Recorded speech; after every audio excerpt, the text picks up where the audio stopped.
So Naveen ఇప్పుడు ఏదైనా ఒక విషయానికి సంబంధించి ట్రోల్ చేయాలంటే ట్రోలర్స్కి పెద్ద కంటెంట్ అక్కర్లే. అది మంచి కంటెంట్ దానిలో చెడు వెతుక్కోవడం వాళ్ళ స్పెషాలిటీ అని చెప్పుకోవచ్చు. ఇప్పుడు రామ్ చరణ్ సంబంధించి ఒక పిక్చర్ అయితే మనకి రిలీజ్ చేయడం జరిగింది. బుచ్చిబాబు అక్కడ హెయిర్ కట్ విషయంలో ఆయన హెయిర్ని జస్ట్ కొంచెం సెట్ చేశారు. దాన్ని అయ్యప్ప మాలలో ఉన్నప్పుడు హెయిర్ కట్ చేయించుకున్నాడు. మొన్న కూడా ఆయన దర్గాకి వెళ్ళినప్పుడు కూడా తప్పుగానే మాట్లాడారు. ఇట్లా ఆయన ఏం చేసినా కూడా ఎందుకంటే తప్పుగా తీసుకెళ్తున్నారు ఫ్యాన్స్. అది ఇంకా ఏం చేస్తాం, వాళ్ళకి టైం పని ఉండదు. మార్నింగ్ లేవగానే టిఫిన్ సద్దన్నం ఏదో ఒకటి తినేసి ఆ ట్విట్టర్ ముందు కూర్చుంటారు.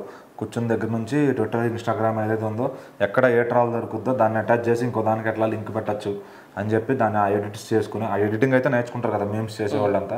సో ఇప్పుడు ఏమంటున్నారంటే స్వామాల్లో కటింగ్ చేయించుకున్నాడని అంటున్నారు. అతను చూసాడా లేదా పర్టికులర్గా కటింగ్ చేయించినట్టు? ఇది హెయిర్ కట్ ఇంకా పెంచుకోవాలి కానీ హెయిర్ తగ్గించేది కాదు ఇది. సో కట్ ఏమి ఉండదు ఇక్కడ.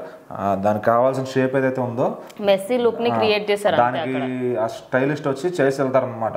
సో మరి అదే స్టైలిస్ట్ ఇంతకుముందు వాళ్ళ హీరోలకు కూడా చేస్తుంటారు కదా ఖచ్చితంగా ట్రాల్స్ చేసే వాళ్ళని కూడా. సో మరి ఎందుకు వాళ్ళకి ఆ మాత్రం తెలియదా అతను కటింగ్ చేస్తాడో లేదంటే స్టైలింగ్ చేస్తాడని? అతను ఒక స్టైలిస్ట్ చేసేసి హెయిర్ డ్రెస్సర్ అంతే. హెయిర్కి ఏం చేయాలో అంత చేసి వెళ్తాడు. దానికి ఏ క్రీమ్ పెట్టాలో అవి ఏవైతే ఉంటాయో కొంచెం అతని దగ్గర మంచి దొరుకుతాయి ఫారిన్ ఐటమ్స్. సో వాటిని తెచ్చి హీరో గారికి టెస్ట్ చేసి అవన్నీ చేసి వెళ్తారు. సో దాని నుంచి ఒక ఫోటో తీసుకుని ఆయన ఇన్స్టాగ్రామ్లో ఆయన దాంట్లో ఆయన పోస్ట్ చేసుకుంటారు. సో నిన్న బుచ్చిబాబు గారు బ్యాక్ షాట్ నుంచి తీసి ఆ ఫోటోని అయితే పోస్ట్ చేశారు అనమాట. సో దానికి వచ్చిన ట్రెమెండస్ రెస్పాన్స్ మామూలుగా లేదు.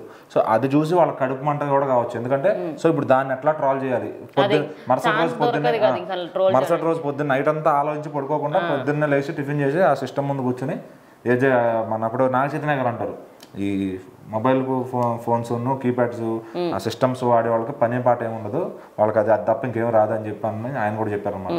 సో ఏంటంటే ఆ ట్రాల్స్ అనేది తగ్గించుకుంటే మంచిది. ఒక హీరోని నువ్వు ఎప్పుడు తిట్టాలంటే నీకు హీరోని ఏదైనా మాట అన్నప్పుడు ఇండైరెక్ట్ గా ఏదైనా ప్రెస్ మీట్ లో మాట్లాడినప్పుడు నువ్వు తిట్టచ్చు మా హీరోని ఎందుకన్నావని. అంతేగాని ఊరికే పనిమాల పొద్దున్నే లేచిన దగ్గర నుంచి ట్రాల్స్ మాత్రం నువ్వు పనిగా పెట్టుకుని సో నీకు అన్నెసరిగా నువ్వు మాట్లాడి ఎవరు యాక్షన్ తీసుకోవట్లేదు కదా నువ్వు మాట్లాడుతూ ఉంటే ఏంటంటే ఏదో ఒక రోజు నీకు అర్థమవుతుంది. ఆ రోజు నువ్వు రియలైజ్ అవుతావు ఆటోమేటిక్గా. సో నిన్ను కొట్టినా తిట్టినా దానికి ఏం మార్పు రాదు. సో ఇక వీళ్ళందరూ అంతే, ఇంక వాళ్ళకి వాళ్ళు దాన్ని ఏమంటారంటే కొంచెం మెదడు తక్కువ. అదే నా చైతన్య గారు అదే అన్నారు, కొంచెం మెదడు ఉంది వాళ్ళకి, కొంచెం లో మైండెడ్. సో ఇంకా వాళ్ళు మనం ఏం చేయలేమని చెప్పి ఆయన కూడా అనేసారు. అంటే ఇప్పుడు మనకి క్లియర్ గా చూసుకోవచ్చు, అక్కడ మనకు అర్థమవుతుంది కదా అక్కడ అసలు ట్రోల్ చేయాల్సిన అవసరం కానీ లేకపోతే దాని గురించి మాట్లాడాల్సిన అవసరం కానీ లేదు. మాల్లో కటింగ్ అయితే చేయించుకోకూడదు. సో అది ఆయనకు తెలుసు ఆ విషయం. ఇక్కడ ఏంటంటే కాదు కదా ఆయనకి ఈ మూవీకి కావాల్సిన ఏదైతే లుక్ ఉందో ఆ పెన్షన్ హెయిర్ లోంచి అది పక్కగా తీస్తారు అంతే.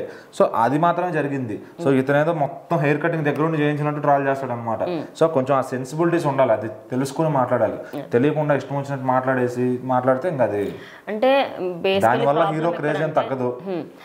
రామ్ చరణ్ ఫ్యాన్స్ చాలా కామ్గా ఉంటారు అంటిల్ అండ్ అన్లెస్ ఇంకా బాగా ఇది ఇంకా చిల్లరగా దిగజారిపోతున్నారు అన్నప్పుడు వాళ్ళు కొంచెం ఎందుకు ఇట్లా చేస్తున్నారో రెస్పాండ్ ఇస్తారు. కానీ మిగతా ఫ్యాన్స్ ఎవరైతే రామ్ చరణ్ యాంటీ ఫ్యాన్స్ ఉంటారో, ఎగ్జాంపుల్ అల్లు అర్జున్ ఫ్యాన్స్ తీసుకోవచ్చు, అది ఏ ఫ్యాన్స్ అయినా పెట్టచ్చు.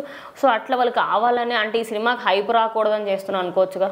అట్లా ఏం లేదు, ఆల్రెడీ ఇంకా గేమ్ చేంజర్ కన్నా కూడా బుచ్చిబాబు గారు ఇచ్చే అప్డేట్స్ చాలా హై ఇస్తున్నాయి ఫ్యాన్స్కి. అంటే సినిమా ఇంకా స్టార్ట్ అవ్వకుండానే షూటింగ్ స్టార్టింగ్ రోజు నుంచే అప్డేట్ ఎంగేజింగ్గా తీసుకెళ్తున్నారు. సో అది ఒక మంచి క్వాలిటీ అని చెప్పొచ్చు. సో ఖచ్చితంగా ఫ్యాన్స్ దానికి హై అవుతారు తప్ప ఎవరో నలుగురు ట్రాల్స్ చేశారని చెప్పి ఆ నలుగురు ఫ్యాన్స్ ట్రాల్ చేసినంత మాత్రాన రామ్ చరణ్ గారికి ఏం డౌన్ అవ్వదు. ఎవరైతే ట్రాల్ చేసుకుంటారో వాళ్ళ టైం వేస్ట్ తప్ప ఏమి ఉండదు.